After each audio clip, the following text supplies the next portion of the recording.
Chef Alwi kan? Ya, saya. Oh, saya peminat chef. Okey chef, saya nak buat challenge lah kat chef hari ni. Okey. Chef, saya nak chef cari barang dalam masa 1 minit saja. Kalau chef berjaya, kita orang akan belanja chef. Okey tak? Betul, 1 minit. 1 minit saja. Okey, let's go. 1 minit. Jom. Cepat. Selamat datang. Saya pergi beli dulu Okey, jom chef. Kita ada seminit je chef. Minit saja.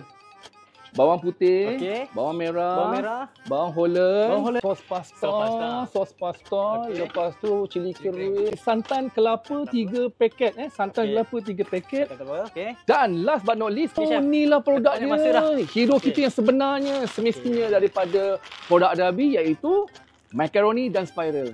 Jom kita chef, pergi dah, bayar. dah. Nanti Tinggal potong lambat. saat lagi ni, chef. Oh, masih Sikit nak lagi habis chef, dah. sikit lagi chef. Dah nak habis dah. Okey, alhamdulillah. 5 second lagi nak habis masa. Okey. Alhamdulillah. Chef dah berjaya dalam challenge kita. Saya bayarlah. Terima kasih, Jin. Okey. Tapi chef ambil barang banyak-banyak ni nak masak apa sebenarnya chef? Adalah saya masak. Jin nak ikut tak saya masak? Boleh? Jom kita Okey. sama pergi masak. Alright, jom. Let's go. Tadi kan saya dah pergi beli spiral di Fresca Mart.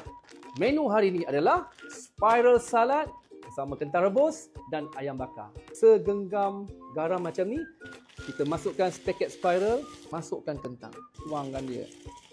Sejukkan dia dulu. 2 cup mayonis, capsicum hijau, capsicum merah, capsicum kuning, tomato dan sedikit lada hitam, sedikit bawang goreng, olive oil. Semua bahan-bahan ni mesti digaul bersama. Cube pati ayam, masukkan air lemon, tuangkan ke dalam mangkuk.